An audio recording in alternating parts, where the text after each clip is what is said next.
इस महीने के सबसे अहम ट्रेडिंग सेशन में आप सबका स्वागत है। आज है वायदा कारोबार की एक्सपायरी। कल की शानदार रिकवरी के बाद आज सुस्ती और हल्की कमजोरी के है संकेत। तो शुरुआत में तुरंत खरीदारी की जाए और ऊपर बढ़ेंगे या फिसलेंगे, लेंगे इस सवाल का जवाब। शेयर बाजार लाइव में आप सबका स्वागत है। नमस्कार, मैं हूं अनिल सिंह भी और मैं हूं डिम्पी कालरा। तो आज एक अपने आप में ट्रिगर तो बन ही जाएगा कि जब प्रधानमंत्री मोदी एक मेगा रोड शो करेंगे, कल नामांकन भरेंगे, लेकिन उससे पहले मार्केट्स के लिए भी अपने आप में और इंपॉर्टेंट ट्रिगर्स है। वो ट्रिगर कौन कौन से आपके स्क्रीन पर है। पहले तो ग्लोबल मार्केट्स है, ये मिले जुले हैं वो इस वजह से क्योंकि यूएस मार्केट्स हम जो एक किसिंग डिस्टेंस पर है, जैसे कल बंसल जी भी कह रहे थे, तो ठीक वहाँ से थोड़ा सा और डिस्टेंस बढ़ गया है। 50 अंकों का और डिस्टेंस बढ़ गया है। अप्रैल वादा सीरीज की एक्सपायरी, जैसे अनिल जी कह रहे हैं कि यहाँ पे बड़ी इंपॉर्टेंट है। आज ना रोल ओवर के डाटा के हिसाब से ये सारा का सारा जो आंकड़े हैं एफ एंड ओ के हिसाब से थोड़ा सा डिटेल एनालिसिस करेंगे कि वादा सीरीज की एक्सपायरी अगर आज कटान होनी है तो मई के अंदर पोजीशंस लें कैसे, सोच क्या रखें इस पे। Maruti, Tata steel, axis bank, तीन बड़ी कंपनीज का नतीजे हैं और तीनों अपने अपने सेक्टर की दिग्गज कंपनियां हैं, तो इसलिए इनका असर आज मार्केट पर और अपने अपने सेक्टर्स पर पड़ना लाजमी है। ध्यान रखिएगा, एक्सिस बैंक इन तीनों में से सबसे बेहतर नंबर दिखा सकता है और मारुति के थोड़े नंबर्स खराब रहेंगे। बायोकॉन, नेस्ले, एम6 के भी नतीजे होंगे क्योंकि नतीजों का जोर थोड़ा तेज हुआ है, तो इसलिए इन तीन कंपनीज के नंबर्स पर भी आप रखें ध्यान। तो ये कुछ एक इंपॉर्टेंट ट्रिगर्स हैं। अब आते हैं आज के ट्रेंड पर, आज की रूपरेखा पर। तो सबसे पहले सर ग्लोबल मार्केट से करें शुरुआत। हालांकि यूएस मार्केट्स हैं अपने हाई के आसपास ही, कुछ ज़्यादा नफा नुकसान तो नहीं हुआ, सिर्फ 50 अंकों का मामूली से नुकसान था। बिल्कुल। तो ग्लोबल संकेत कोई बुरे हैं नहीं। 50 पॉइंट 100 पॉइंट ऊपर नीचे डाउन में कोई फर्क नहीं पड़ता। 25,000 का इंडेक्स माफ कीजिएगा। कच्चा तेल वहीं 74 के आसपास है और रुपया थोड़ा कमजोर हुआ है, 70 के नजदीक पहुंचने की कोशिश कर रहा है। तो थोड़ा डर लगना चाहिए। हम अकेले कमजोर नहीं हो रहे हैं, दुनिया की सारी करेंसी थोड़ी ढीली हो रही है डॉलर के मुकाबले में। डॉलर इंडेक्स 98 के आसपास है, करेक्ट। तो फिर ठीक है, हम बाकी सबके साथ ठीक हैं, थोड़ा बहुत कमजोर रहे हैं और ऐसा भी नहीं कोई एक्स्ट्राऑर्डिनरी कमजोरी है। दूसरी बात एक और डिम्पी, अगर आप देखिए पिछले 2 हफ्तों से बाजार ने रुपए के साथ, डॉलर के साथ 1-on-1 कोरिलेशन, मतलब जितना रुपया मजबूत हो उतना बढ़ जाए, जितना कमजोर उतना गया, वो बंद कर दिया है। बिल्कुल, इवन हांगकांग के साथ बंद कर दिया है, करेक्ट। तो इस वक्त हिंदुस्तान के बाजार सिर्फ और सिर्फ अपने ट्रिगर पर चल रहे हैं और अपने ट्रिगर क्या है? 2 नतीजे, वो स्टॉक स्पेसिफिक है, सेक्टर स्पेसिफिक है, और दूसरा बड़ा ट्रिगर इलेक्शन का है। 3 चरण हो चुके हैं, 4 चरण बाकी है। वो जो तीसरे चरण का कल का एनालिसिस था वो जबरदस्त था, वो अच्छा था, वो कल वो काम कर गया। देखिए आपको देखना, इसी मैं वही कल मैंने इस बात को कम से कम 3 या 4 बार बोला होगा और कल इसको कोई नोटिस नहीं कर रहा था कि तीसरे चरण की वोटिंग के बाद। अच्छा, मुझे कई सारे ट्वीट आए कि नहीं, आर यू श्योर कि यही है? भाई ठीक है, सबका अपना, किसी अखबार ने कोई ऐसा ही डाला कि भाई वोटिंग इतनी अच्छी नहीं हुई है। भाई सबका अपना अपना अनुमान है। वही वाली बात है ना कि कोई कंपनी लॉस में होती फिर भी उम्मीद से कम नुकसान किया, वैसा वाला बात है। तो और कोई कंपनी 60% प्रॉफिट करते बोले नहीं, फिर भी एक्सपेक्टेशन से कम प्रॉफिट किया। तो हमें ये जितनी एक्सपेक्टेशन थी उससे ज़्यादा वोटिंग हुई है, वो हमारे लिए अच्छा था, हमने वो ट्रिगर पकड़ा। सबसे बड़ी चीज़ डिम्पी इस वक्त, मैं और बार बार कहता हूँ, जब हम 25 ट्रिगर पॉइंट बताते हैं हर रोज कि मार्केट में ये डेटा दिख रहा है, वो दिख रहा है, मार्केट को डे टू डे बेसिस पर विश्लेषण करने का एक ही तरीका है और वो तरीका है कि इतने सारे ट्रिगर्स में से कौन सा वो ट्रिगर है जिस पर बाजार आज रिएक्ट करेगा या कर सकता है, वही एक से दूसरे को डिफरेंशिएट करती है। और मैं वही कोशिश करता हूँ कि किस वक्त, मैं फिर से लोगों को याद दिलाना, एक ज़माना था, आप विश्वास नहीं करेंगे, इन्फ्लेशन के डेटा, मैं बार बार एग्जांपल लेता हूँ कि इन्फ्लेशन के डेटा आते थे, 500 पॉइंट सेंसेक्स ऊपर नीचे हो जाता था, 25 बीपीएस पे। हाँ, 25 बीपीएस पे, लेकिन वो टाइम था। आज हम कभी इन्फ्लेशन आता पता ही नहीं चलता है। एक टाइम था रुपए पर हम ऊपर नीचे हो जाए, आज रुपए पे हमें फ़र्क नहीं पड़ता। तो हर वक्त मार्केट, इस वक्त मार्केट पर फ़र्क पड़ने वाला, असर डालने वाला सिर्फ एक ट्रिगर है, इलेक्शन। इलेक्शन को लेकर जिस तरह का फीडबैक लोगों को मिलेगा, मार्केट के लोगों को मिलेगा, जो सेंस आएगा, उसी पर बाजार चलेगा। तो क्लियर कट, इसलिए कल हमने वो ट्रिगर एकदम सही से पकड़ा है। अब आज सुबह आप 7 बजे बात कर रहे थे कि 35-40 पॉइंट, अच्छा कल रात को भी 35-40 पॉइंट एग्जैक्ट नीचे दिख रहा था, मुझे इतना अच्छा लग रहा था, मैं बता नहीं सकता था। मैंने कहा जहाँ खुले वहीं खरीदने का मौका बन जाएगा। मुझे लगता भी नहीं कि लाल में खुलेगा, ऐसा है। तो देखते हैं, बाकी ग्लोबल ट्रिगर में कोई दिक्कत वाली बात नहीं, न्यूट्रल है। ठीक है सर, एफआईएस और डीआईएस का कामकाज दोनों न्यूट्रल थे कल, लेकिन आज एफआईएस फिर से पॉजिटिव हो गए, न्यूट्रल डीआईएस फिर से नेगेटिव हो गए, अपने अपने रास्ते चल रहे हैं। ये इनका रास्ता है। एक आध बार के लिए बीच में चौराहे पर रुक गए, हाँ। फिर वापस अपने रास्ते पर। इन्हें खरीदना, इन्हें बेचना क्लियर कट है। वायदा कारोबार के डेटा न्यूट्रल ही है। सेंटीमेंट कॉशियस से न्यूट्रल हो गया है, थोड़ा पॉजिटिव साइड पर, थोड़ा बेहतर हुआ।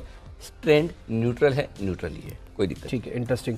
कल 11,600 था, परसों भी 11,600 था। कल की ताबड़तोड़ शॉर्ट कवरिंग के बाद 11,700 आ गया। बिल्कुल, मेरे को ना सर ये नहीं पता करना है निर्णायक लेवल 11,700, मेरे को ये पता करना है 11,700 का जो कॉल राइटिंग हो रहा है उनका क्या होगा। अरे बहुत ही बढ़िया डेटा है, मैं थोड़ी सी देर में आपको बताऊंगा जब मैं वायदा कारोबार का डेटा का विश्लेषण वो ना मजा आ जाएगा, मजा आ जाएगा आपको। चलो ठीक है सर, पहले फिर आप यही बताओ 11,700। देखो 11,700 आज निर्णायक लेवल है। बैंक निफ्टी पे मैंने निर्णायक लेवल 29,900 लिखा, थोड़ा सेफर साइड पर।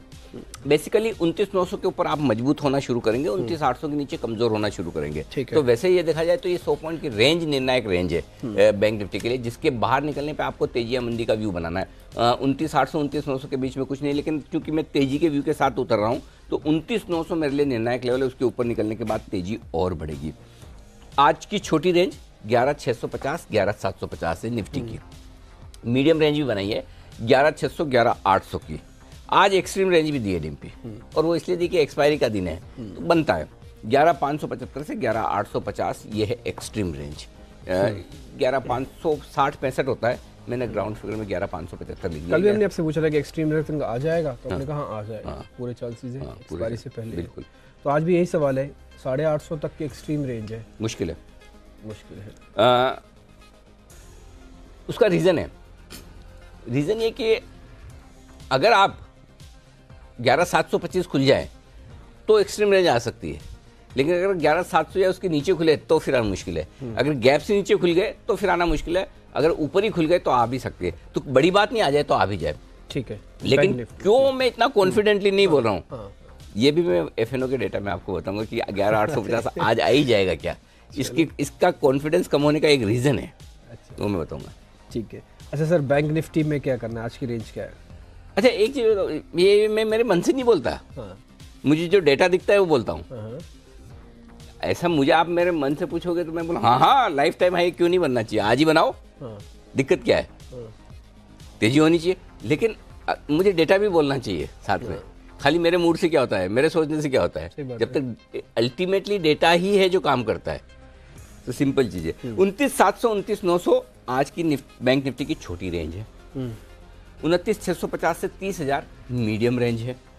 29,450 से 30,100, अब ये 30,100 वाली हो सकता है, 30,150 भी हो सकता है, 30,200 भी हो सकता है। 30,100 से 30,200 के बीच में कहीं कहीं रुकना चाहिए बैंक निफ्टी ऊपर जाएगा तो, अगर 30,000 पार करता है तो। ऊपर की जगह 30,100 30,200 तक की खुलती हुई दिख रही है। 29,450 29,500 बहुत मजबूत सपोर्ट जोन होगी आपके लिए बैंक निफ्टी पर। और ये आज एक्सट्रीम रेंज जो तीसरी भी मैंने मीडियम ही लिख दिया, मीडियम नहीं हो, तीसरी बड़ी वाली रेंज है, ये इसलिए लिखा है मैंने बिगर रेंज कि एक्सपायरी का दिन है। मतलब ओवर कॉन्फिडेंट में नहीं रहना चाहिए कि ये रेंज पार नहीं करेगा। एक्सपायरी के दिन तो कम से कम आप कोशिश ये करो कि कम से कम गलत पड़ने के चांस हो। सही कितना पड़ जाएगा तो बात की बात है, गलत तो ना पड़े कम से कम। सही बात है, ये ज़्यादा जरूरी है। ठीक है सर, अब आज के ना लॉन्ग पोजीशंस पे आ जाते हैं जिनके पास कल की पड़ी हुई हैं, जिन्होंने कल तेजी सूंघी देखी समझी और अभी भी पोजीशंस रखी हुई हैं, उनके लिए क्या करना है? 11,650 इंट्राडे के लिए स्टॉप लॉस है, और क्लोजिंग बेसिस पर 11,575 के नीचे निफ्टी बंद होता है। अब आप कहेंगे 150 पॉइंट दूर है, जी हाँ बिल्कुल दूर है। एक्सपायरी का दिन है, मैं तो दूंगा इतना लंबा 1.5% का सर। 650 के आगे 600 भी तो बढ़ता है, एक निर्णय में 600 भी तो रहा, इस सीधा 575 आपने कर दिया। क्लोजिंग पे 575। अच्छा हाँ, मतलब 600 वाला नहीं किया। हाँ, नहीं 600 नहीं। उसका रीजन ये है डिम्पी के परसों की क्लोजिंग 11,575 की थी, और अभी जो करेक्शन हुआ उसमें सबसे लोएस्ट लेवल हमने 11,575 का ही क्लोजिंग पे दिया है। 11,564 लोएस्ट लेवल है, वो बेस बन गया, वो बेस है। उसके नीचे बंद होगा तो मैं समझूंगा कि बहुत ही खराब एक्सपायरी मिली मुझे, और अगली एक्सपायरी की अगली सीरीज की शुरुआत के लिए संकेत अच्छा नहीं, तब मैं तेजी की पोजीशन छोड़ने की राय दूंगा। ठीक है, और मुझे लगता नहीं कि ये होगा, कोई चांस नहीं है 11,575 के नीचे आप बंद होंगे। तो इसलिए कोई ये क्या कहते हैं इसको, कॉस्मेटिक लेवल है, दिखावे के हैं, आप शायद उसके नीचे ना जाएं। बैंक निफ्टी 29,650 दिन के दौरान इस लेवल के नीचे ट्रेड करना शुरू करें, तेजी की पोजीशन कम कर लीजिए। 29,500 के नीचे बंद हो तो आप तेजी की पोजीशन कम कर लीजिए। ठीक है। कल से जब तेजी मार्केट के अंदर आ रही थी 11,700 वाला पड़ाव पार हो गया था, तो जिनके पास शॉर्ट पोजीशन है वो तो हो गए। हाँ, ट्रिगर तो हो चुके हैं शॉर्ट पोजीशन के। देखिए निफ्टी में 11,700 का स्टॉप लॉस था, नहीं सॉरी, निफ्टी पर शॉर्ट का 11,750 का स्टॉप लॉस था। निफ्टी पर 11,750 का स्टॉप लॉस ट्रिगर नहीं हुआ। 700 का रेंज था, कल हमने 700 सेल निफ्टी 11,700 लिखा था, स्टॉप लॉस 11,750 और टारगेट 11,650। कल वाला कागज यही है। फिर ठीक है, ठीक है ना। और बैंक निफ्टी पे 28,900 29,900 की रेंज में शॉर्ट करने का कहा था और 30,000 का लिए बोला था। तो बेसिकली 11,750 और 30,000 ये दो लेवल है बैंक निफ्टी पर, जहां पर आपको स्टॉप लॉस 11,750 पे रखना चाहिए अगर आप शॉर्ट है तो, और 30,000 पे रखना चाहिए आपको बैंक निफ्टी पर। ये आपके लेवल इंट्राडे भी हैं और क्लोजिंग भी है। अच्छा ठीक है, अब हम नई पोजीशंस पे आए, उससे पहले कल क्या बात हुई थी एक बार जरा उसको वापस से देख लीजिए ताकि वो पूरा हिस्सा कंप्लीट हो जाएगा, फिर नई पोजीशंस पे आएंगे। बैंक निफ्टी में बचे हुए समय के लिए 29,700 आपके लिए एक तरह से निर्णायक लेवल है। 29,700 के ऊपर आप टिके हुए तो आपके लिए 200 पॉइंट की जगह है, आप 29,900 की तरफ बढ़ सकते हैं। इसीलिए 29,700 के ऊपर टिका रहेगा तो तेजी होगी। पहला टारगेट आपका यहाँ पर खरीदारी का 29,800 का बनता है, 29,900 का दूसरा टारगेट है और अल्टीमेटली 30,000 के आसपास का टारगेट बनता है। तो खरीदारी करनी है आपको। बाकी आप अभी खरीद लीजिए, चाहे तो 100 पॉइंट नीचे के लिए लेवल पे और इंतजार करें, वहाँ और खरीदिए, लेकिन ये खरीदने का टाइम दिखा रहा है। आज का जो हाई है वो है 29,900 का टारगेट हासिल, टारगेट 2:45 बजे से 3:05 के बीच में, 20 मिनट में 150 पॉइंट काम कर रही है, 150 पॉइंट। और बैंक निफ्टी सही सटीक, बिल्कुल सटीक, बिल्कुल डॉट उसी पॉइंट पे। ये कल की बात थी और कल के लेवल्स के साथ हमने इसको डिस्कस भी किया। अब आज की बात यानी कि नई पोजीशंस से बनानी है निफ्टी पर, कैसे बनाएं, कैसे रेंज रखें। देखिए निफ्टी जितना नीचे खुले उतना बढ़िया खरीदने के लिए 11,650 11,700 वो परफेक्ट रेंज है जहां मैं खरीदना चाहूंगा। और अगर वहां नहीं खुलता है, वहां नहीं आता, तो जहां खुलेगा वहां पर 9:08 पे बताऊंगा कि पहले खुलते ही ट्रेड क्या लेना है।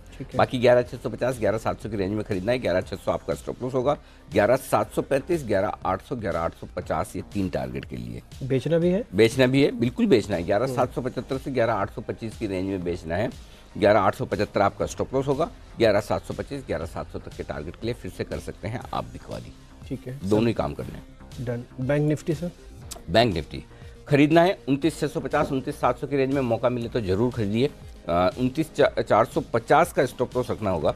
29,400 नहीं, मैं 29,450 करना चाहता हूँ स्टॉप लॉस को, और 29,450 के स्टॉप लॉस से आप खरीदिए। 29,650 29,800 29,900 तक के टारगेट के लिए बेचने की राय भी है बैंक निफ्टी में। 30,000 30,100 वो परफेक्ट रेंज है जहां पर बैंक निफ्टी को आपको बेचना चाहिए। 30,200 आपका स्टॉप लॉस होगा। 29,900 और 29,800 ये 2 टारगेट आप रखिए बेचते हैं अगर आप बैंक निफ्टी, तो ऊपर में शॉर्ट भी करना चाहिए। 30,200 30,250 के आसपास जाकर बैंक निफ्टी थक जाएगा, वहां पर प्रॉफिट बुकिंग आएगी। देखिए ना आप 29,450 से 30,250 कितने हो गए आपके, 500 200 700 800 पॉइंट। 2 ट्रेडिंग सेशन में 800 पॉइंट बढ़ता है तो फिर आपको प्रॉफिट बुकिंग भी आनी चाहिए। बिल्कुल। अच्छा सर, ये बैंक निफ्टी आप कह रहे हैं कि 30,000 30,100 की रेंज में बेचना भी है, ये नहीं टिके तब बेचना है ना? 30,000 30,100 अगर 30,000 के ऊपर टिक गया फिर तो शायद और तेज भी हो सकता है। नहीं हो सकता है, लेकिन फिर भी 30,100 के नजदीक बेचने में हर्ज नहीं है। हर्ज नहीं, एक बार चांस ले सकते हैं आप शॉर्ट करने का। ठीक है, मूड माहौल देखकर। ठीक है, डन। अब आते हैं सर, विक्स अभी भी 23.5 के आसपास खड़ा है। हाँ, विक्स 23.5 के आसपास अभी भी हायर साइड पर ये बता रहा है कि वॉलेटिलिटी हो सकती है आज, तो उतार चढ़ाव ज़्यादा हो सकता है। कल भी हमें यही कह रहे थे कि विक्स 24.5 था, उतार चढ़ाव होगा, और कल आप देखिए हुआ भी। पहले फर्स्ट हाफ और सेकंड हाफ की मतलब बिल्कुल तस्वीर उल्टी है। सुबह हर टेक्निकल एक्सपर्ट के ये स्क्रीन देखकर जो ट्रेड करता है, short call short call short call, दोपहर में सबको बाय बाय बाय बाय, पूरा जितना एग्रेसिव शॉर्ट कॉल सुबह उतनी एग्रेसिव तेजी की पोजीशन ऊपर सुबह। ये बदलाव है, ये इसकी क्रेडिट पूरी की पूरी विक्स को दे दीजिए। आपको लगता होगा ये विक्स रोज ऐसे अनिल जी बोल देते हैं कुछ क्या होता है, ये विक्स कमाल दिखाता है। और कल सुबह हम इस चीज़ पे फोकस कर रहे थे, कर भी रहे थे, सही बात कह रहे हैं। और आज भी मैं कह रहा हूँ कि ये विक्स ऐसा है जो आपको उतार चढ़ाव दिखा सकता है, हायर साइड पर है। ये कुछ चीज़ें डेटा ऐसी होती है ना जो आपको है ना, अगर आप अंदर जाके ढंग से नहीं देखेंगे ना तो बाद में रियलाइज होता है कि हमने मिस कैसे कर दिया। मतलब आप इतनी स्पीड से चल रहे हैं कि आप सिग्नल ही देख रहे तोड़ के निकल गए, फिर पता चला गलती हो गई। सेम विक्स में ऐसा ही है। विक्स आपको ये बताता है कि किस वक्त, अब यही विक्स कोई नॉर्मल डे है तो शायद आपको उतना उतार चढ़ाव ना दिखे, लेकिन आप विक्स को एक्सपायरी के साथ मिला के देखिए किस दिन विक्स हाईएस्ट लेवल पर है, और दोनों का कॉम्बिनेशन देखेंगे तो आपको खुद को समझ में आ जाएगा कि मुझे तैयार रहना है। कभी भी मार्केट यू टर्न ले सकता है, नीचे से ऊपर, ऊपर से नीचे होगा, आज भी होगा, देखना। ठीक है। तो सर ये पीसीआर जो है 1.65 है, ये भी थोड़ा सा तेजी से ऊपर है, इसका कुछ खास मीनिंग? तो एक काम करते हैं, फिर मैं आपको पहले वायदा कारोबार के डेटा ही समझा देता हूँ। आज 3 सवाल तो आपके वायदा कारोबार वाले डेटा पे आ गए हैं, तो मैं समझा देता हूँ। हाँ, एक तो आप ये कह रहे थे कि 11,700 वाले कॉल्स का क्या हुआ। हाँ। एक आपका है 1.65 का पीसीआर, और तीसरा मेरा ये है कि हाँ, एक और कुछ आपने सवाल 11,600 हम क्यों नहीं रख पा रहे हैं, हम सीधा 575 पे क्यों आ रहे हैं? पहली चीज 11,600 वो तो मैंने जवाब दे दिया आपको कि 11,575 की परसों की क्लोजिंग है। 11,600 आपके लिए सपोर्ट लेवल है, 27 लाख शेयरों का ओपन इंटरेस्ट है वहां पर पुट में। 11,700 निर्णायक लेवल इसलिए कि 24 लाख शेयर पुट में है और 17 लाख शेयर कॉल में। अब मजे की बात है, सबसे ज्यादा ही 11,700 के पार कब निकले कल हम? 3 बजे। हाँ, 3 बजे। मैंने बहुत साफ साफ कहा था कि 3 बजे के पहले, 3:05 के पहले अगर आप 11,700 के पार निकलते हैं तो खरीदारी कीजिए, आपको 25 से 50 पॉइंट तुरंत मिल जाएंगे। कल का हाई 11,740 का है, 40 पॉइंट आपको मिल गए 15 मिनट में, करेक्ट। मैं बार बार कहता हूं, तेजी करने वाले डरपोक हैं, मंदी करने वाले ढीठ है ना। लेकिन कल मंदी करने वाले डर गए पहली बार, बड़े क्यों? सिर्फ आधा घंटे आप 11,700 के ऊपर थे और 36 लाख शेयर कॉल राइटर्स में से कम हुए, जो कल 54 लाख थे। कल जो 54 लाख थे, आपको डेटा याद हो गए। 54 लाख जो थे उसमें से 36 लाख निकल गए, खाली 17 लाख बचे। इसका मतलब क्या? इसका मतलब ये है कि मार्केट मंदी की साइड में भी हल्का हो चुका है और इसीलिए पुट कॉल रेशियो, अब मैं आपका जवाब देता हूं कि 1.30 से 1.65 आ गया, 35 बेसिस पॉइंट एक ही दिन में बढ़ा है। तो लॉन्ग साइड की, शॉर्ट साइड की पोजीशन हल्की। तो पिछले 3 दिनों में 2 बार ऐसा हुआ, 11,856 पे आपने हाई बनाया, एक्सेस लॉन्ग, परसों एक्सेस शॉर्ट, कल एक्सेस शॉर्ट कवरिंग। ये सारा कमाल किसका है? विक्स का। ये विक्स करवाता है कि एक वॉलेटिलिटी दिखाएगा, फिर उसमें ट्रेडर्स फंसते हैं। तो आज भी ऐसा ट्रेडिंग सेशन हो सकता है जहां आपको वॉलेटिलिटी देखने को मिले। ये कमाल है। तो और 700 के जो बचे हुए हैं ये आज और कवर करने के लिए बच्चे क्या है, 17 लाख ही तो है डिम्पी, उससे ज्यादा तो 24 लाख शेयर पुट में है। पुट में खड़े हो गए अब इनका पलड़ा भारी। हाँ, शॉर्ट रहे नहीं। मैं हमेशा मार्केट में चाहता हूँ कि शॉर्ट रहने चाहिए, क्योंकि देखिए बाजार गिरता तो सबसे पहले शॉर्ट सेलर ही शॉर्ट कवर करने का आता है। खरीदारी वाले का तो कॉन्फिडेंस गायब ही हो जाता है, तो लगता है कि अभी नहीं कल खरीदूंगा, क्योंकि उसको तो हमेशा और नीचे लेवल पे लेना होता है। तो ये तो शॉर्ट सेलर ही होता है जो बोला अच्छा काट लेते हैं, पैसा बन रहा है। अच्छा, इसलिए आप ये कह रहे हैं कि आज एक बार 800 850 पे रुक जाएगा? 100%। इसीलिए मैं बोल रहा हूँ क्या, इसीलिए मैं बोल रहा हूँ क्या, अच्छा 11,800 के कॉल पे भी कोई खास पोजीशन नहीं है, 27 लाख शेयर ही है। तो ऐसा नहीं कि एग्रेसिव शॉर्ट बने हो वहाँ पे, इसलिए मुझे बहुत ज़्यादा कॉन्फिडेंट नहीं कि लाइफ हाई आज ही मार दे। सर इस पीछे एफ&ओ का आंकड़ा बैंक निफ्टी का भी बता दीजिए। बैंक निफ्टी का देखिए सिंपल चीज़ है, 29,500 अहम सपोर्ट है, पहले 9 लाख शेयर है। उसके पहले उससे थोड़ा ऊपर आई है 29,600 और 29,700 में 5-5 लाख शेयर, 10 लाख शेयर है। तो आपके लिए पहला इंपॉर्टेंट सपोर्ट लेवल हो गया 29,650। 29,650 टूटेगा नहीं, टूटा तो 29,450, 29,500 रॉक बॉटम है। ऊपर कितना जाएंगे?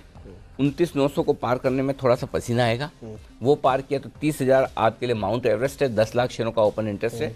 जैसे 30,000 को पार करें, बिगुल का इंतजार मत कीजिए, अनिल जी स्क्रीन पे है या नहीं मत देखिए, आपको तुरंत निफ्टी खरीद लेना है। 3-4 मिनट अगर 30,000 के पार निकल कर टिका तो 15 लाख शेयर वहाँ पर कॉल्स में जो है वो भागेंगे कवरिंग के लिए। तब आप 30-100, 30-150, 30-200, 30-250 कुछ भी लेवल देख सकते हैं।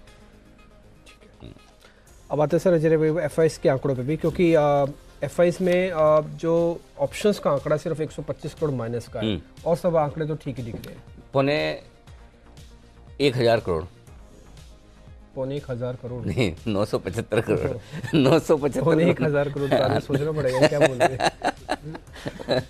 975 करोड़ की कैश में खरीदारी की है, ठीक है, बहुत बढ़िया है। सामने इंडेक्स फ्यूचर्स खरीदे 440 करोड़ के, स्टॉक फ्यूचर्स खरीदे 380 करोड़ के। तो दमदार खरीदारी है, एफआईएस के आंकड़े मजबूत है, बढ़िया वाले। और एक्सपायरी से पहले घरेलू फंड ने सिर्फ 650 करोड़ की बिकवाली की है, ठीक है, तो आंकड़े बढ़िया हैं, कोई तकलीफ नहीं। ठीक है सर, अब इस बीच क्योंकि बैन वाले शेयर में एंटर तो किसी ने नहीं किया, एग्जिट सिर्फ पीसी ज्वेलर्स ने किया, जिस पे थोड़ा सा ध्यान रखेंगे। अब आ जाते हैं सीधा रिजल्ट्स पे। रिजल्ट्स 2 है, तो एक ही रिजल्ट है जिस पर हम एनालिसिस ज़्यादा करेंगे आज। तो रिजल्ट एनालिसिस में सर भारती इन्फ्राटेल बेचने की राय है। फ्यूचर्स रिजल्ट्स कमज़ोर है, ऑपरेशनली नंबर्स बहुत वीक है, मज़ा नहीं है और स्टॉक भागा हुआ है, सबसे बड़ी बात है। तो स्टॉक में रिजल्ट्स में गलती की गुंजाइश नहीं, बेच दीजिए इसे। 307 के स्टॉप लॉस के साथ 295 और 290 के टारगेट के लिए भारतीय इन्फ्राटेल का फ्यूचर बेचना चाहिए। ठीक है, अब बीच आज के स्टॉक ऑफ द डे की बारी। बिल्कुल, हाँ बिल्कुल बज रहे।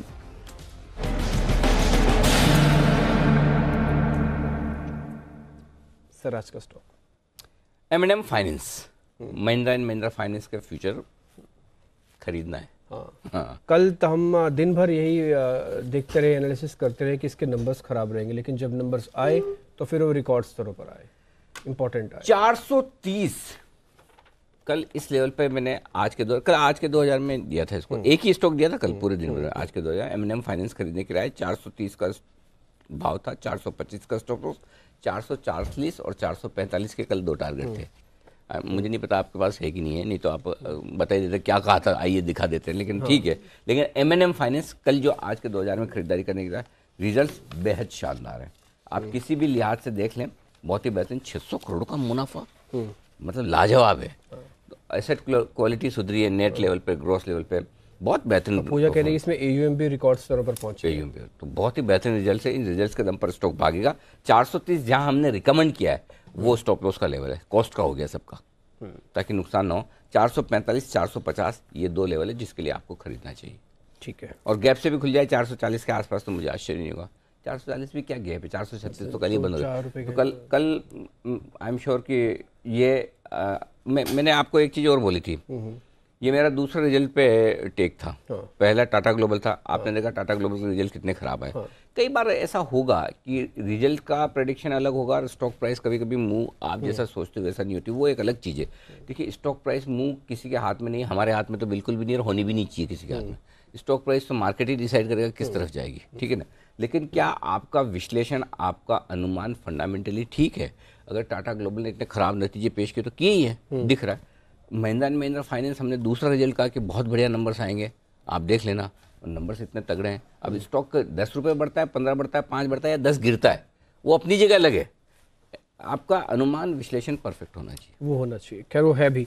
और इस बीच आज का स्टॉक होल्डर M&M फाइनेंस का फ्यूचर से लेवल नोट किए होंगे आपने, 445 450। आज का हीरो भी हम आपके सामने रखेंगे, वो रखेंगे 9 बजे। रिसर्च टीम मेरे साथ जुड़ चुकी है।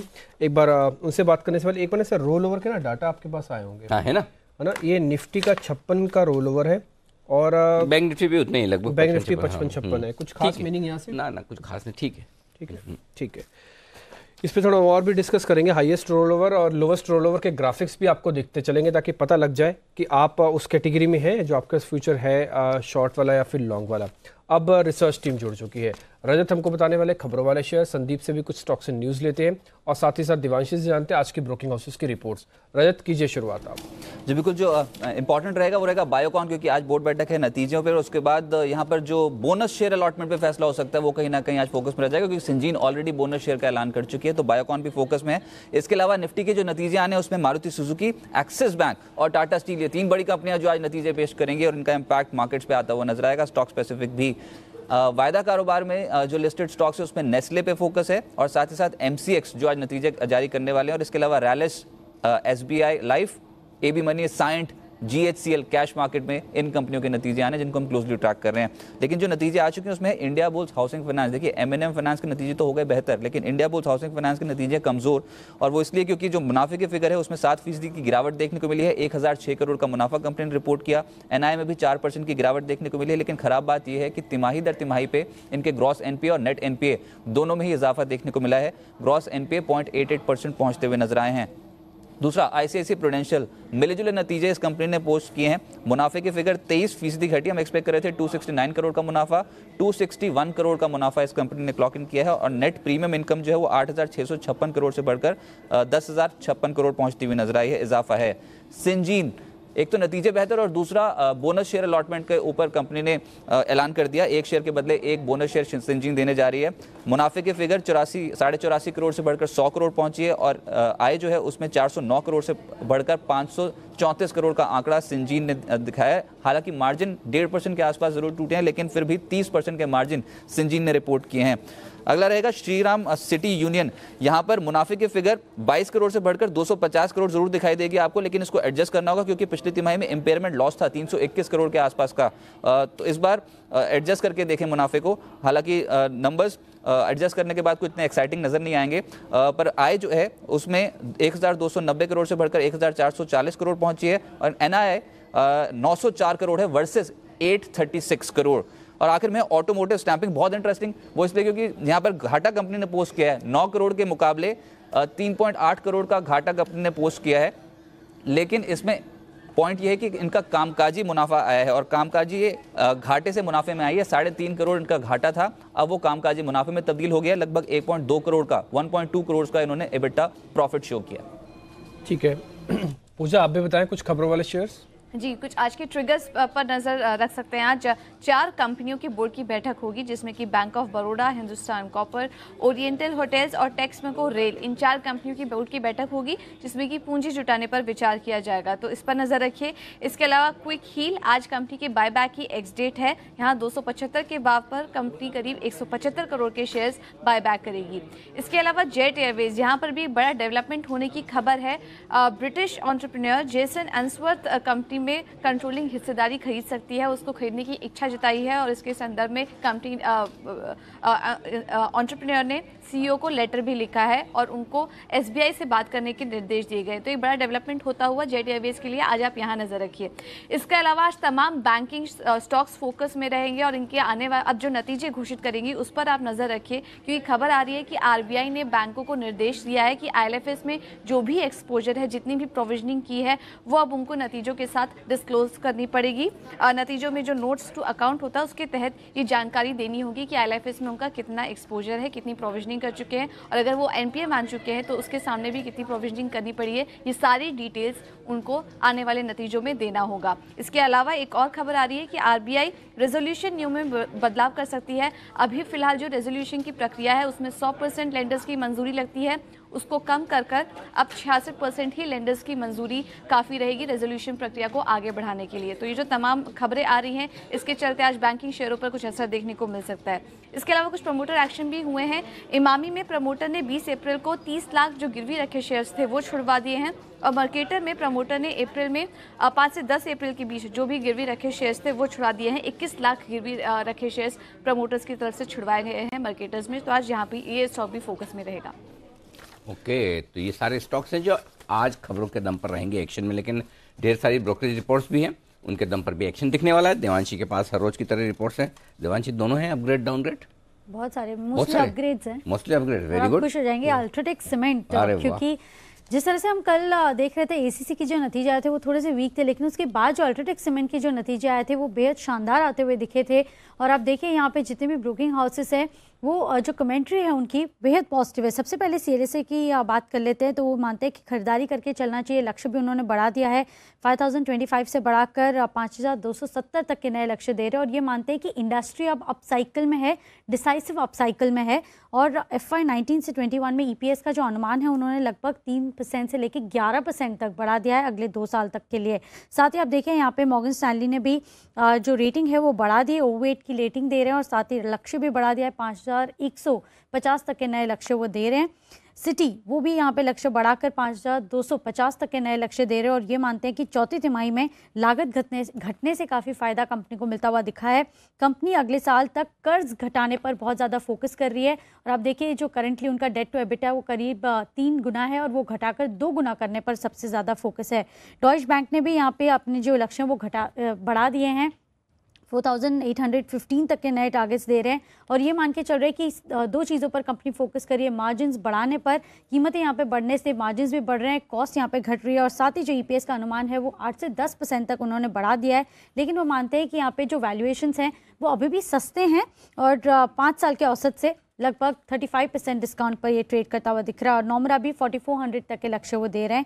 इन ऑल यहाँ पे अल्ट्राटेक सीमेंट के अच्छे रिपोर्ट्स आते हुए दिखे हैं। हेक्सावेयर ये देखिए थोड़े से मिक्स बैग हैं क्योंकि जिस तरह से नतीजे हैं बहुत सारे ब्रोकिंग हाउसेस खुश नहीं हैं।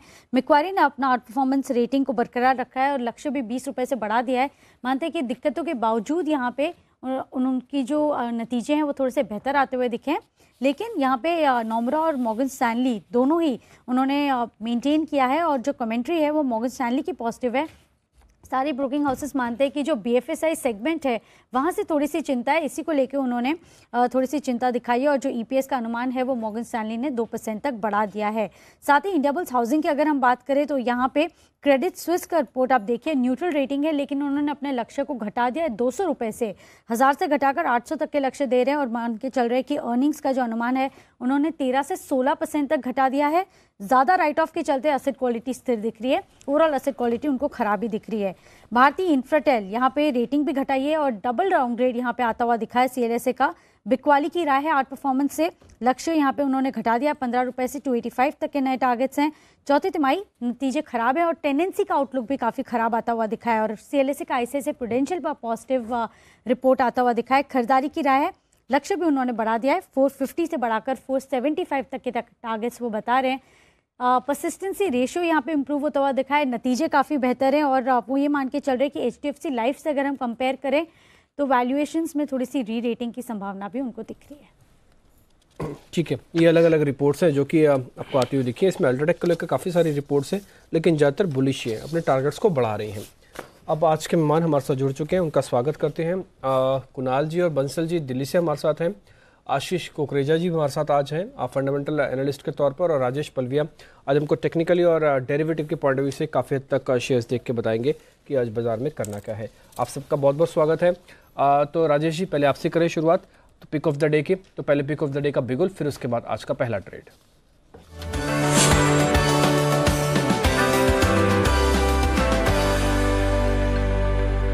तो सर आज एक्सपायरी भी है, तो एक्सपायरी को ध्यान में रखते हुए फिर कौन सा शेयर देख रहे हैं आप? डिम्पी जी, एक्सपायरी को देखते हुए मैंने स्टॉक जो आज पिक ऑफ द डे के लिए है वो IT पैक्स है और वो विप्रो है।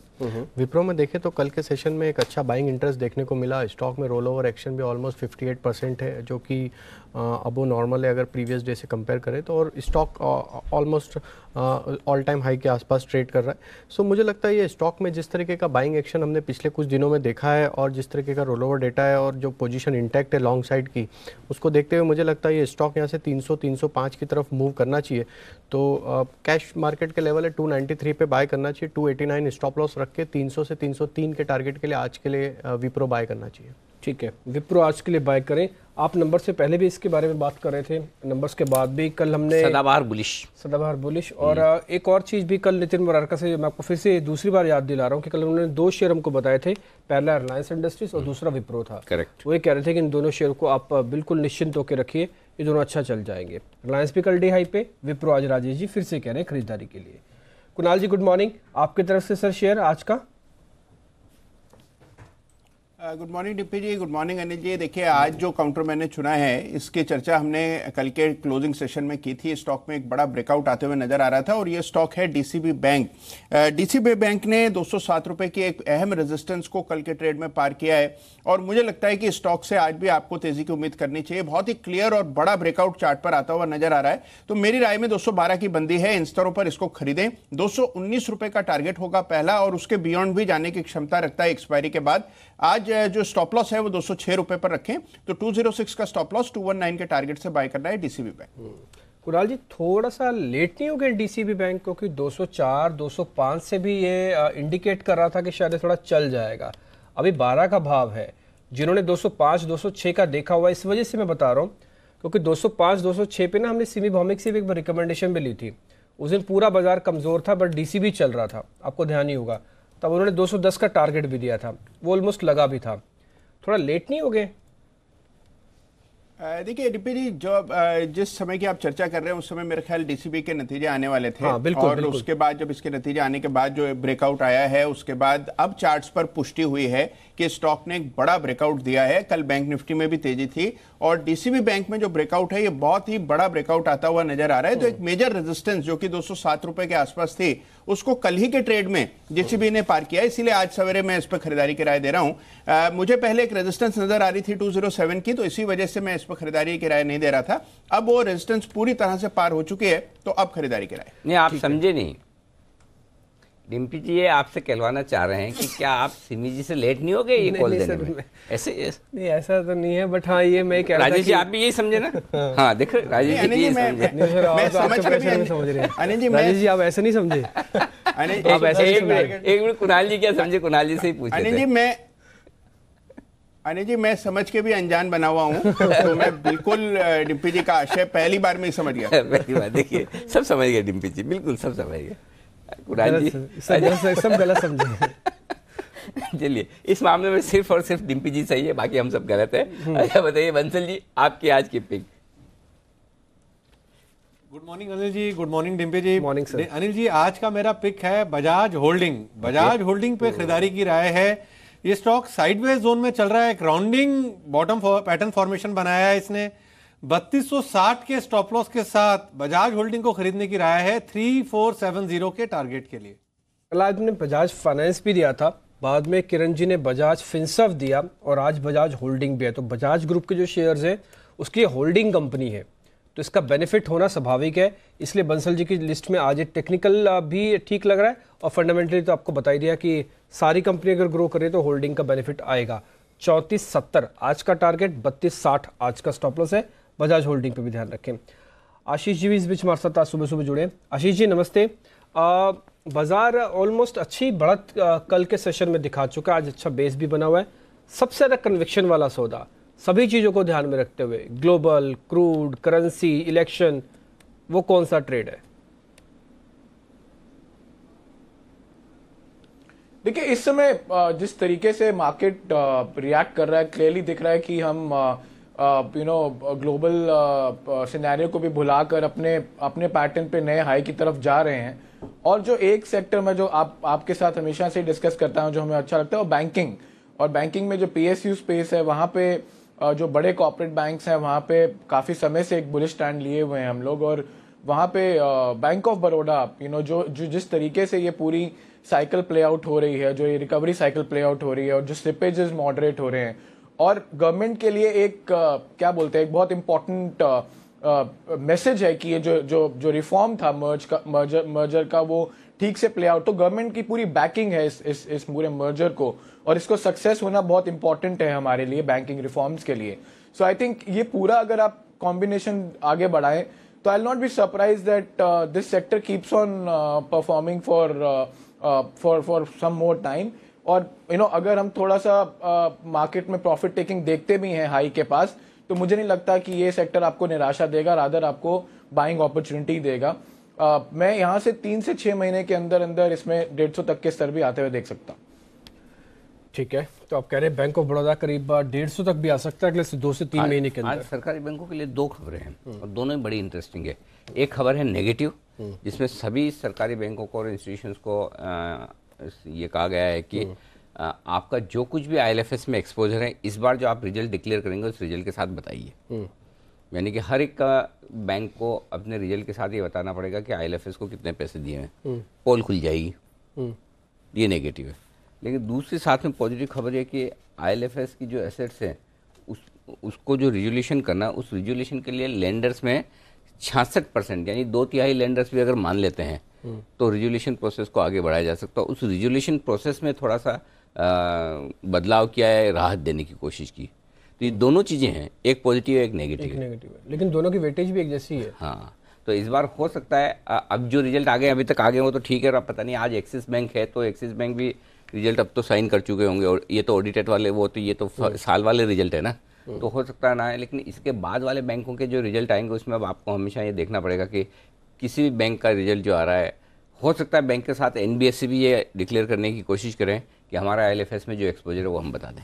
ठीक है, इस बीच में एक खबर आप और नीचे देख पा रहे हैं, मारुति सुजुकी से जुड़ी हुई है। असल में आज मारुति के नंबर्स भी हैं, हालांकि नंबर्स तो कमजोर बताया जा रहा है, वॉल्यूम ग्रोथ भी 1% से कम होगी, लेकिन बेलिनो जो इनकी नई गाड़ी है, गाड़ी तो खैर पुरानी है, इन्होंने नया अपडेटेड वर्जन एक नया लॉन्च किया था, वो दाम बढ़ा रहे हैं और इमीडिएट इफेक्ट से बढ़ा रहे हैं।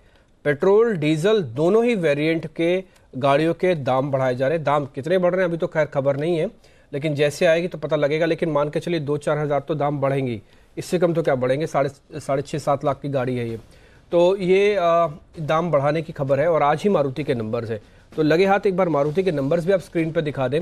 ताकि मुनाफा, जितना मेरे को याद है इनका शायद मुनाफा आज इस बार 5 से 6% के आसपास घटेगा। वॉल्यूम ग्रोथ 1% कम हो रही है। आय इनका करीब 0.5% के आसपास की वो भी कम हो रही है। मार्जिन्स भी 2% श्रिंक कर जाएंगे। तो एक बार मारुति के बारे में राजेश जी आप जरा देखिए चार्ट। देखिए, स्टॉक ने पिछले कुछ दिनों में प्रॉफिट बुकिंग जरूर दिखाई है। स्टॉक एक इम्पॉर्टेंट सपोर्ट से कल के सेशन में एक बाउंस बैक एक्शन देखने को मिला, जो कि 6850 के आसपास था। तो अभी near term trading point of view से 6800 6850 का लेवल बहुत इंपॉर्टेंट रहेगा। अगर ये लेवल तोड़ता है तो फिर मुझे लगता है थोड़ा सा और इसमें प्रेशर देखने को मिलेगा स्टॉक में। फिर ये हो सकता है कि नेक्स्ट लेवल जो इसका इंपॉर्टेंट है वो 6650 तक भी स्लाइड हो सकता है। हालांकि कल के सेशन में जो बाउंस बैक एक्शन था, मुझे लगता है कि अगर यहाँ से अगर रिजल्ट में कुछ भी पॉजिटिविटी रहती है या मार्केट को पसंद आता है तो एक पुल बैक का कैंडिडेट जरूर बनेगा ये। बट मुझे लगता है कि अभी इसमें पोजीशन जो लेना है वो रिजल्ट के बाद ही लेना चाहिए, या अगर यहाँ से लेते हैं तो पोजीशन तो 6850 का स्ट्रिक्ट स्टॉप लॉस अडॉप्ट करना पड़ेगा मारुति में। हायर साइड में मुझे लगता है अगर ये पुल बैक आता है स्टॉक में तो 7200 7250 इसके नेक्स्ट टारगेट होंगे। ठीक है, तो एक बार मारुति पे आपका रेंज पे मिली है, लेकिन आज इसके नंबर्स हैं, हो सकता है नंबर से ठीक पहले ये जो खबर आई है ये थोड़ा काम कर जाए, इस शेयर को थोड़ा ऊपर प्लेस कर जाए। तो ये एक बार टैक्टिक्स भी होती है कि नंबर से पहले आप ऐसी कुछ खबरें ले आएँ बाजार में। अब कुछ स्टॉक्स पे आ जाते हैं। सिंजीन ने एक पर एक बोनस शेयर की अनाउंसमेंट कर दी है, नंबर्स भी आए हैं। मुनाफा इनका 84 से सीधा 100 करोड़ हो गया और कामकाजी मुनाफा भी इनका 129 से 160 करोड़ है। ये नंबर्स ठीक दिख रहे हैं। सिंजीन पे एक बार आपकी रिकमेंडेशन को लाजिए। देखिए डिम्पी, सिंजीन की अगर बात करें तो सिंजीन बहुत वक्त से एक रेंज में कंसोलिडेट कर रहा है और जो अपर एंड है रेंज का बिल्कुल उसके करीब अपग्रेड कर रहा है। 610-15 पर एक बड़ा रेजिस्टेंस है और ये लेवल पार हो जाए तो मुझे लगता है सिंजीन को लॉन्ग टर्म निवेश के लिहाज से खरीदना चाहिए। लेकिन जब तक ये लेवल पार ना हो तब तक मुझे लगता है कि कोई खरीदारी नहीं बनती है। नीचे की ओर 570 पे बड़ा सपोर्ट है, तो 570 610 ये जो रेंज है 40 रुपए की, इसी में काउंटर कंसोलिडेट करेगा। 610 के ऊपर ब्रेकआउट आएगा तो डेफिनेटली बाय करना चाहिए। ठीक है आशीष जी, एक क्योंकि आप रियल एस्टेट को थोड़ा क्लोजली कवर भी करते हैं, देखते भी हैं, एक एनबीसीसी पे खबर है। एनबीसीसी और जेपी इंफ्राटेक, ये एनबीसीसी जेपी इंफ्राटेक के असेट्स खरीदना चाहती है। ये ना 26 तारीख को यानी कि कल एक वापस से बैठक कर रहे हैं और एनबीसीसी को ये बोला गया कि थोड़े डील को आप ठीक कर लीजिए। तो ये बैठक इसी चीज़ को लेकर हो रही है कि जेपी इंफ्राटेक के जो असेट्स खरीदने हैं वो थोड़े ऊंचे दाम पर इसको खरीदेगी। एनबीसीसी पे कितना फर्क पड़ेगा? डील होने का अच्छा असर या डील बढ़कर होने का बुरा असर? देखिए, कंप्लीटली डिपेंड्स ऑन जो जिस एसेट्स की हम बात कर रहे हैं उसके ऊपर बहुत वो फर्क पड़ता है। लेकिन आई वुड बिलीव कि इस समय इसका कोई बहुत पॉजिटिव इम्पैक्ट आएगा ऐसा मुझे नहीं लगता है, क्योंकि इस समय औने पौने दाम पे वैसे ही आपको बहुत सारी अपॉर्चुनिटीज अवेलेबल हैं। जिस तरीके से बड़े प्लेयर्स इस मार्केट को क्रैक कर रहे हैं वो हमारे सामने ही हैं अभी, और कॉर्नर कर रहे हैं जिस तरीके से मार्केट को। तो I don't see any reason कि कोई इसको हाई वैल्यू पे ट्रांजैक्शन को करे, बिकॉज आई बिलीव कि इस समय मार्केट में आने वाले कई सालों तक आपको बहुत सारी अपॉर्चुनिटीज मिलेंगी स्ट्रेस्ड एसेट को एक्वायर करने की। सो आई वुड बिलीव कि एक तरह से इसको आपको नॉन इवेंट या फिर अवॉइड की तरह ही प्ले आउट करना चाहिए। एंड कोई इस न्यूज़ के करके कोई पोजीशन नहीं लेनी चाहिए स्टॉक में। ठीक है, तो किसी तरह का कोई नॉन इवेंट की तरह है ऑलमोस्ट, आप इसको समझे। कुछ खास बड़ा फर्क इससे शायद ना पड़ता हो आपको दिखे।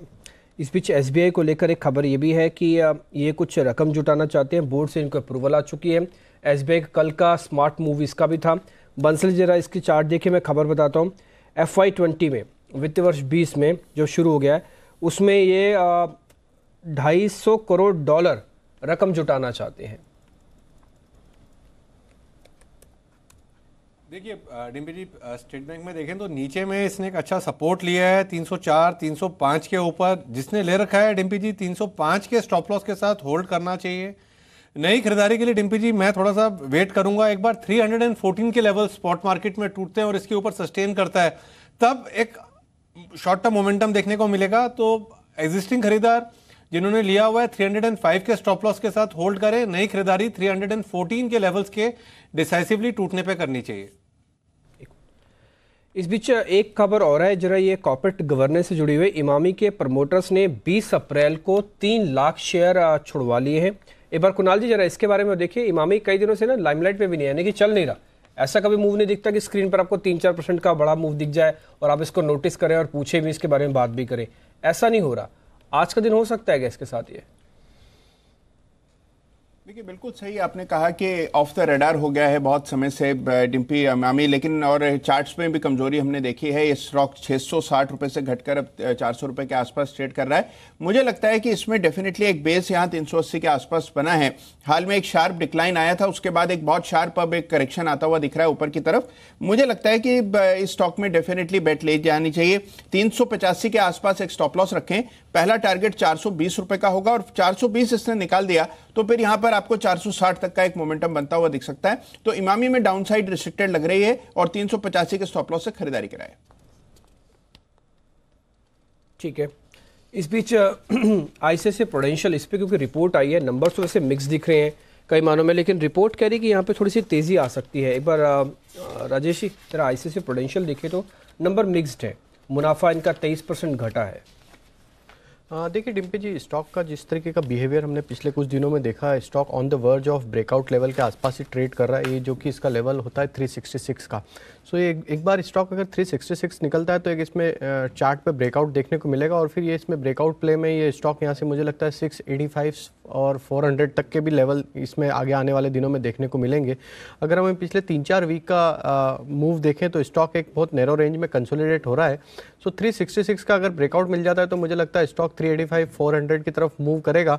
तो करंट लेवल पे भी अगर किसी को बाय करना है तो उसे स्टॉप लॉस यहाँ से 355 का रखना चाहिए और 366 के ब्रेकआउट के बाद तो इसमें एग्रेसिव बाय किया जा सकता है 385 400 के टारगेट के लिए।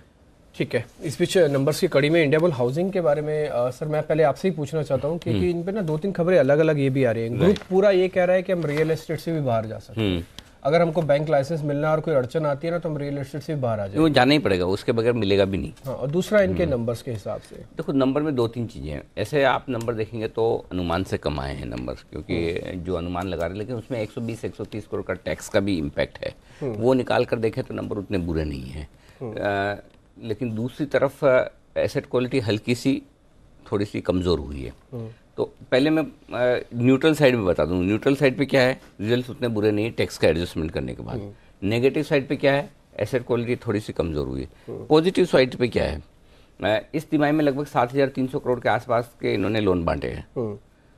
पिछले इससे पहले वाली तिमाही जो दिसंबर वाली थी उसमें बांटे थे 3,700 करोड़ के, 3500-3700 करोड़ 3200 करोड़ को डबल हो गए। आमतौर पर ये बांटते 10,000 करोड़ लोन हर तिमाही में, एवरेज से कम। तो पिछले 6 महीने में जो प्रॉब्लम हुई थी ना एनबीएफसी में लोन बांटा, जैसे मैंने आपको बताया था कि डीएचएफएल ने एक क्वार्टर में खाली 500 करोड़ बांटे, है ना। 10,000 करोड़ 8,000 करोड़ बांटने वाला खाली 500 करोड़ शेयर टूटा भी था कि मैं तो एक नंबर देख रहा हूँ कि वाकई में लोन बांट रहे कि नहीं बांट रहे। तो इन्होंने इस बार उस लोन बांटने का वाला जो मामला है उसको 7,000 करोड़ तक लाए।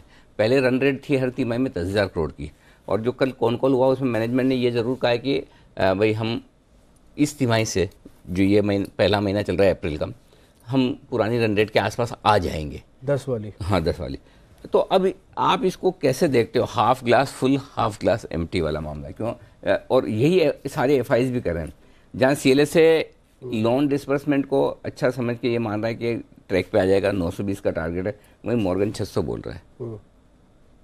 उसको लग रहा है कि मुश्किल हो सकती है। हाँ, पुरानी एसेट क्वालिटी को देखकर तो मेरे लिए अंदाज़ा लगाना मुश्किल काम है ये क्या करेगा। तो मैं ये समझता हूँ कि कल का भाव शायद 730 था, 750 के आसपास, 750। हाँ, तो ये 730 और 760 ये शायद 31 पॉइंट की रेंज है, उस रेंज में ट्रेड करता है। इस रेंज के जिस तरफ बाहर निकले एक आप उस पर कॉल ले लीजिए, ज़्यादा बढ़िया अगर आप बता सकें वो रेंज ये ठीक ठाक यही है। ये थोड़ी सी रेंज को फाइन, हाँ थोड़ा मतलब आप एग्जैक्ट बता सकते हैं। 770 इसका हर्डल है, 770 अगर इसके ऊपर निकलता है तो फिर स्टॉक मुझे लगता है फिर एक और नीचे में 720 का लेवल, 720 770 इस रेंज के कहीं बाहर निकलेगा तो देखेंगे।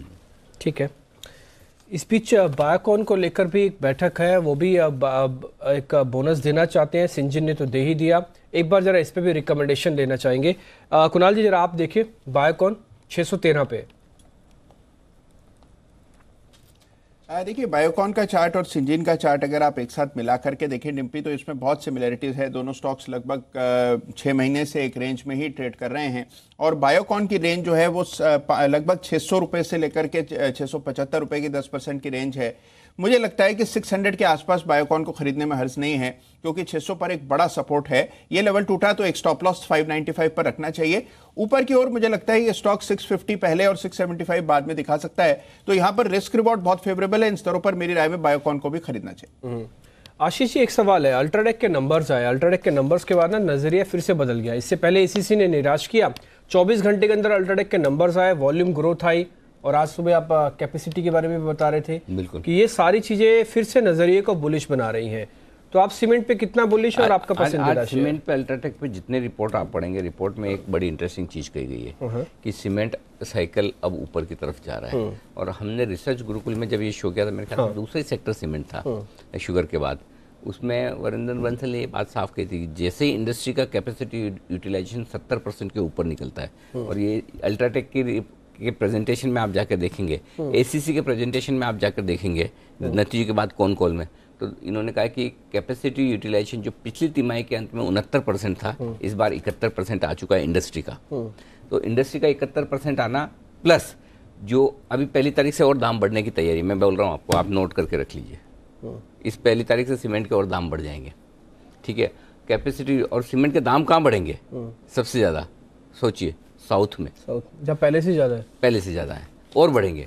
और यही वजह है अल्ट्राटेक और एसीसी के नंबर में फ़र्क। अल्ट्राटेक का साउथ में कारोबार ज़्यादा है, एसीसी का कुछ नहीं है। एसीसी के पास प्राइसिंग पावर नहीं आया, अल्ट्राटेक के पास आ गया, और कैपेसिटी यूटिलाइजेशन दोनों का 70 के ऊपर जा रहा है। ये सीमेंट सेक्टर के अब जो है ना, सीमेंट सेक्टर को आप ये सोचिए मुझे गिरावट में खरीदना ही है इसको। ठीक है, ये इन्वेस्टमेंट। आशीष जी, एक बार फिर आपकी रिकमेंडेशन भी चाहिए, क्योंकि दाम ऑलरेडी बढ़े भी हैं और बढ़ेंगे भी, फिर तो इंडिया सीमेंट भी एक लिस्ट में होगा।